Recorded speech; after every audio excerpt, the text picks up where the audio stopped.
What's up guys, my name is Ace, and welcome back to The Breakdown. This is the series where I analyze subscriber gameplay to help you improve. In today's episode, we're going to be analyzing a team deathmatch gameplay on the map Combine from Winds of Hades. Let's get into it.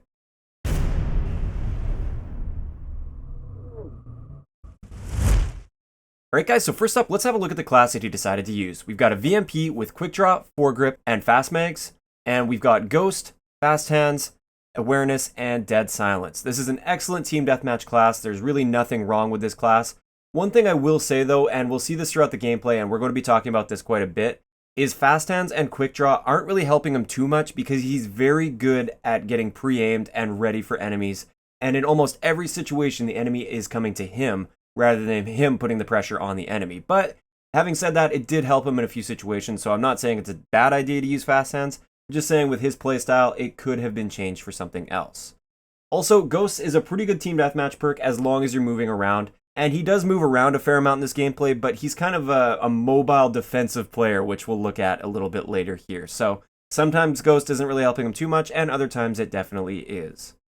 Another little recommendation here, since he is running Ghost and an SMG, is I would put stock on that SMG instead of one of the other attachments. The reason for this is if you're strafing while aiming down sight with the stock attachment, you will be strafing fast enough to stay off the radar with Ghost. Without stock though, you can't be aiming down sight at the same time while staying off the radar with Ghost.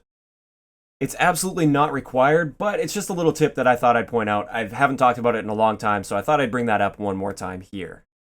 Alright, so let's get into the gameplay itself here, and this one is going to be more of a general breakdown. Whereas some of the other ones I break down every specific situation and stuff, this is more so a general topic I want to be talking about. You'll notice with his gameplay, he's got good gun skill, he's able to jump shot in gunfights, and his aim is quite good as well, most of the time. I mean, everybody has a little bit of lapse in aim every now and then, but most of the time his shot is right on point.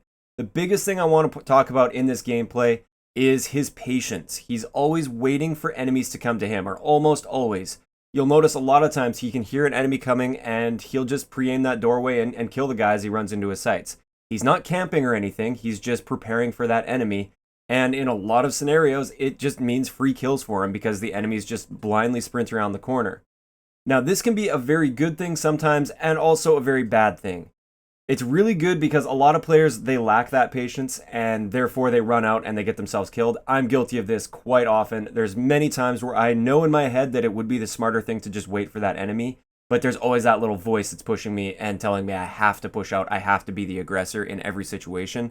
And he doesn't have that, it seems like. It seems like he's able to force himself to just sit back and wait and let that enemy run into his sights. And there's nothing wrong with that. Some people might get upset with that playstyle. It is a little frustrating to play against sometimes, but it's not like he's a hardcore camper or anything like that. He's moving around the map, and when he knows an enemy's coming, he will just pre-aim, get ready for him, and get an easy kill on him.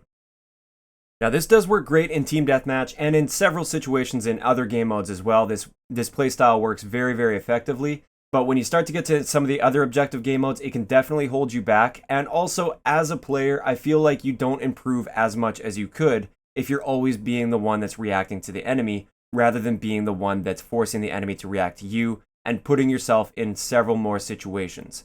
The situations he runs into, he limits and makes it very, very easy to handle. He makes it so he's pre-aiming, the enemy runs into his sights, he kills the enemy. There's really not too much going on there. It's effective, but it's not effective in every situation, and it's not going to make you a very versatile player. In order to become more versatile, I would highly recommend for this guy to be a little bit more aggressive. He's got that gun skill, like I said, and he's able to win these gunfights. If he were just to practice it more and more and more, to be more aggressive, he might die a little bit more at first, but overall he will improve as a player as time goes on if he starts making the enemies react to him rather than just waiting and reacting to the enemies in almost every situation. Now that we've covered the more general topic, I want to get into some more specific situations, like this one right here. When he's starting to get up to his higher streaks, he comes up to this area. This area is kind of a trap area on this map. It's great to come to pick off the guys that camp here, but then you want to move on. You don't want to get stuck here, and he does get sandwiched in here, and he doesn't really know what to do, how to get out of here. And if an enemy comes over there like that, you've just got nowhere to escape to. There's no piece of cover to get to. You basically just die. So that's an area I would definitely avoid lingering in for too long unless you know your back is safe and you've got that option to run behind cover or something like that. You don't want to get sandwiched in there like he did. And that's what made it so he didn't quite get all of his streaks. He just got the 2 of his streaks. One last thing I want to cover with this gameplay here is a habit that I see a lot of people getting into, and that is firing before being on target. They basically start shooting and then they try to track themselves onto their target while they're shooting. And this can work effectively sometimes. It is really good to get that damage out as fast as possible. But if you're way off target, it can be much harder to actually get onto target, and it actually takes you longer to get on target because now you're also dealing with recoil. So in lots of situations throughout this gameplay, not every single one, but in lots of situations, you'll see he sprays and then he tries to find his target. And it just takes him much longer to find his target. So I would recommend snapping onto target first and then pulling the trigger. Don't pull that trigger until you know you're on target and your first bullet will hit. So there we have it. That's going to wrap it up for today's episode of The Breakdown. Just to keep you guys updated, I'm currently into May's submissions, so I've still got tons and tons of submissions that I'm going through right now. I've only made it up until May at this point, like just hit the 1st of May.